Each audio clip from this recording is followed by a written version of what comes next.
Joy filled the small house on that sunny morning. Wamaka's heart fluttered as she watched Kita, tall and handsome in his traditional attire, speaking respectfully to her mother.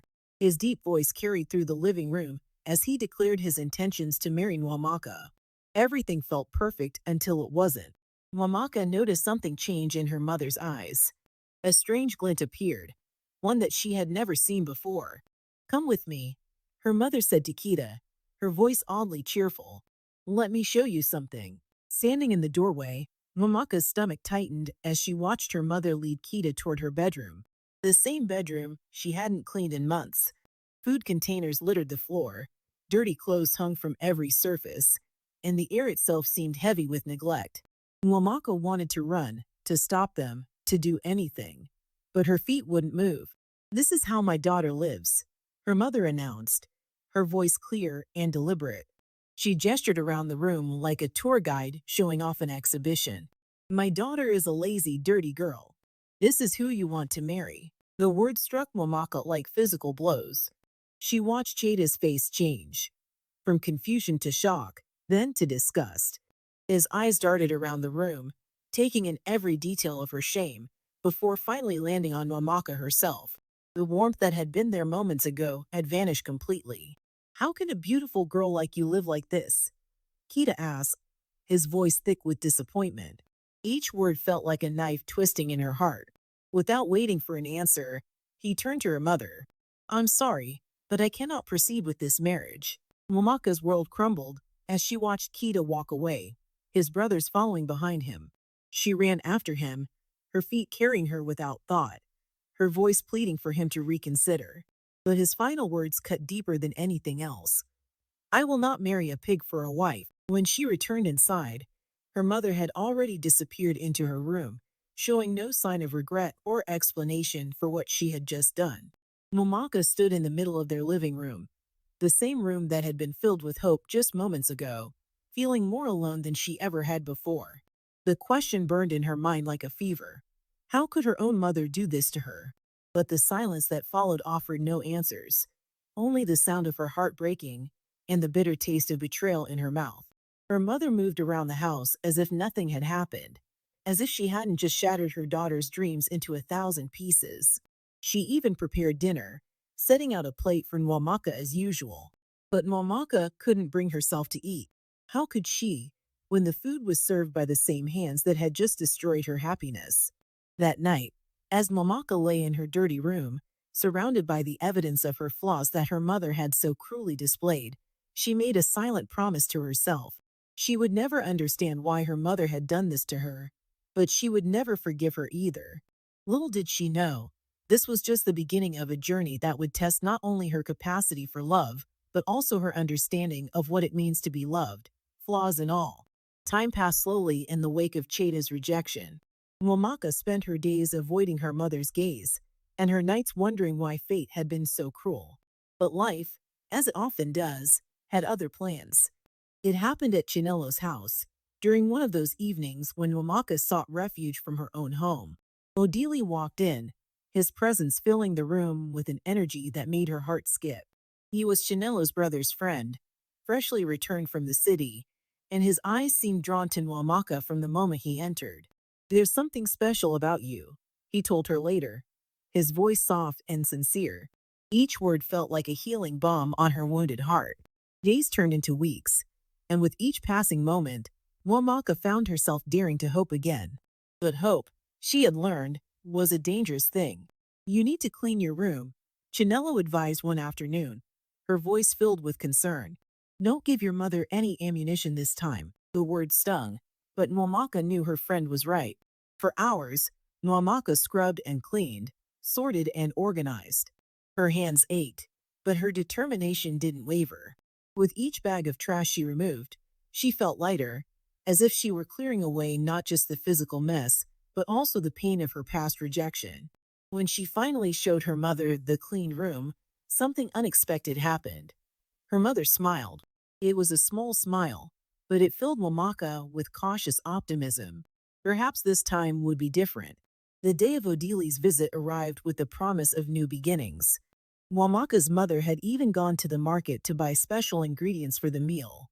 In the kitchen, Nwamaka worked carefully on the pepper soup, wanting everything to be perfect. But when she tasted it, her heart sank. Something had gone terribly wrong with the recipe. Don't worry, her mother said, quickly preparing another batch. I'll fix this. For a moment, Nwamaka felt genuine gratitude toward her mother. Maybe she had misjudged her intentions. Odili arrived with his family, all dressed in their finest clothes. The air was thick with anticipation and the aroma of cooking. Mamaka's heart swelled with pride as she watched her mother head to the kitchen to serve the food. But that pride turned to horror as she watched her mother ladle out the wrong soup. The ruined batch that Mamaka had made, not the corrected version. Time seemed to slow as she watched Odili take his first sip. His face changed instantly. He tried to hide it, but his mother couldn't conceal her displeasure. Who made this soup? She asked, her voice strained with forced politeness. Before Nwamaka could speak, her mother's voice rang out clear and proud. Nwamaka made it herself. She wanted to show off her cooking skills. The silence that followed was deafening. Nwamaka stood frozen, watching her second chance at happiness crumble before her eyes. Odili set down his spoon, unable to mask his disappointment. How can you think of marriage when you can't even cook? His words echoed in the quiet room. I'm sorry, but this won't work. As Odili and his family left, Nwamaka turned to her mother, who was already walking away, her face a mask of indifference. The realization hit her like a physical blow. This wasn't a coincidence. This was deliberate. Again, that night, the distance between mother and daughter grew into an uncrossable chasm. They lived in the same house, but existed in different worlds. Nwamaka's heart, once filled with hope, now hardened with resolve. She would never let her mother have the chance to hurt her again. But in the quiet moments before sleep, a small voice in her mind wondered, what was the real reason behind her mother's actions? What could drive a mother to repeatedly destroy her daughter's happiness? The questions haunted her, but she pushed them away. It was easier to be angry than to understand. Life has a way of surprising us when we least expect it. For Nwamaka, that surprise came on an ordinary evening, as she walked home from the market. A little girl had fallen, scraping her knees on the rough ground, and without thinking, Nwamaka rushed to help. She didn't notice the tall figure watching from a distance, didn't see the way his eyes softened at her gentle care of the child. That was how Afam first saw her, not as a failed bride or a poor cook, but as someone whose kindness flowed naturally. He stood quietly, observing as she cleaned the child's wounds and walked her home, her voice soft with reassurance. When he finally approached her the next day, Nwamaka barely looked at him. Her heart had built walls too high for casual greetings to breach. But Afam was different from the others. He kept coming back. Each evening, he would appear on the path to her house, his medical bag slung over his shoulder after his hospital shifts, waiting just to say hello. He's very persistent, Janella observed one day, watching Afam's latest attempt at conversation. Nwamaka's dismissal didn't seem to discourage him. Then let's give him something to run away from, Nwamaka replied, a bitter smile playing on her lips. She thought of her previous failures, of her mother's betrayals, and for the first time saw them as weapons she could use. The next time Afam approached, Nwamaka surprised him with a smile. Would you like to taste my cooking? She asked, knowing full well what her pepper soup could do. She watched his face carefully, waiting for the disgust she was sure would come. Afam sat in her living room, her mother surprisingly quiet in her room, as he took his first spoonful of the intentionally terrible soup. Nwamaka waited for the grimace, for the polite excuse to leave. Instead, Afam took another spoonful, then another. This is unique, he said thoughtfully. I've never tasted anything quite like it. His face showed curiosity rather than disgust, interest rather than rejection. Confused and slightly annoyed, Nwamaka excused herself to her room, where she let out a frustrated laugh. Why wouldn't he run away like the others? When she returned to the living room, Afam was gone, and for a moment, her heart sank despite herself. Her mother appeared then, trying to speak, but Nwamaka brushed past her, slamming her door shut. The walls between them had grown too thick for words to penetrate. Days passed with no sign of Afam. Nwamaka told herself this was what she wanted. Even as her eyes searched the familiar path where he used to wait, she pushed away the memory of his gentle acceptance, of the way he saw beyond her flaws. Then came the evening that changed everything. Her mother, who had been trying to tell her something for days, collapsed in Wamaka's still untidy room. The sound of her fall echoed through the house just as a fam appeared at their door. "What was that?" he asked, medical instincts instantly alert. They rushed inside together, finding her mother unconscious on the floor. A fam moved with swift efficiency, his doctor's training taking over. "We need to get her to the hospital immediately," he said, his voice calm but urgent. As they rushed her mother to the hospital, Wamaka's world spun out of control. All her anger, all her carefully constructed walls crumbled in the face of this crisis. She watched Afam work, his hands steady and sure, his voice gentle as he spoke to her mother. "Will she be all right?" Wamaka asked, her voice small and frightened. Afam looked at her, his eyes full of compassion. "Your mother has a 50-50 chance," he said softly. "The next few hours will be crucial." In that moment, standing in the sterile hospital corridor, Wamaka felt the weight of every harsh word she'd spoken, every moment of anger she'd harbored. She thought of her mother lying there, trying to tell her something these past days, while she had refused to listen. The walls she had built to protect herself now felt like a prison, and as she watched Afam tend to her mother, she realized that sometimes the greatest act of courage is not in pushing people away, but in letting them in.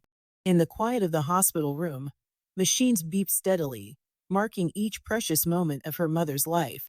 Wamaka sat beside the bed, holding her mother's hand, the same hand that had served terrible soup to Odili, the same hand that had pointed out her messy room to Kita. How strange that it now felt so fragile in her grasp. "Mama," she whispered, tears falling freely. "I'm sorry. I'm so sorry for everything." The words she had held back for so long now spilled out like a river breaking through a dam. "I never understood why you did those things to me. I was so angry." Her mother's eyes fluttered open, weak but alert. When she spoke, her voice was faint, barely above a whisper. "My dear daughter, it was never about hurting you." Wamaka leaned closer, not wanting to miss a single word. Her mother's next words stopped her heart. "I was protecting you the only way I knew how." The story that followed changed everything Wamaka thought she knew about her mother. Years ago, before Wamaka was born, her mother had been a young bride herself, beautiful and eager to please. She had hidden all her flaws from her husband, presenting a perfect version of herself. "I could cook well, keep a clean house, do everything right." Her mother's voice trembled. "But I couldn't maintain that perfection forever. No one can." When the mask finally slipped, when her imperfections showed through, her husband had turned cruel. Each revealed flaw became a weapon in his hands. The perfect marriage transformed into a prison of criticism and contempt. "He made my life a living hell," her mother confessed, tears sliding down her temples. "All because I hadn't shown him my true self from the beginning." Wamaka's heart clenched as she realized the truth. Every time her mother had exposed her flaws to a suitor, she hadn't been trying to hurt her. She had been trying to protect her from an even greater pain. "I couldn't bear to see you go through what I did," her mother continued, her grip tightening slightly on Wamaka's hand. "I needed to know that any man who married you would accept you completely, flaws and all. Better a broken engagement than a broken marriage. Better a moment of pain than a lifetime of it." The room blurred through Wamaka's tears. All those moments of humiliation, all those times she had hated her mother, they took on a new meaning now. Her mother's actions, though misguided, had been born of love and fear, of desperate desire to protect her child from the pain she had known. "I should have told you," her mother whispered. "I should have explained. But talking about those times, it hurt too much. It was easier to let you hate me than to tell you why." "Mama, I never truly hated you," Wamaka sobbed. "I was just hurt and confused. If only I had known." Her mother's lips curved in a weak smile. "Promise me something," she said, her voice growing fainter. "Promise me you'll marry someone who loves you for who you are, not who you pretend to be." "I promise, Mama," Wamaka pledged, squeezing her mother's hand. "I promise." In that moment, the steady beeping of the machines changed to a single, continuous tone. Mwamaka's world stopped. Mama, she called out, panic rising in her voice. Mama. Medical staff rushed in, but Mwamaka already knew. Her mother was gone, taking with her years of unspoken love and pain, leaving behind a legacy of protection that had looked like cruelty. A fam found her later, still sitting by her mother's bed. He held her as she cried, her tears now for both the mother she had lost and the mother she had never truly known until it was too late. I wished for her death once. Mwamaka confessed through her tears, the memory of those angry words now a knife in her heart. I was so angry. I wish she would die. Words spoken in anger don't make you responsible. Afam assured her gently. Your mother knew you loved her.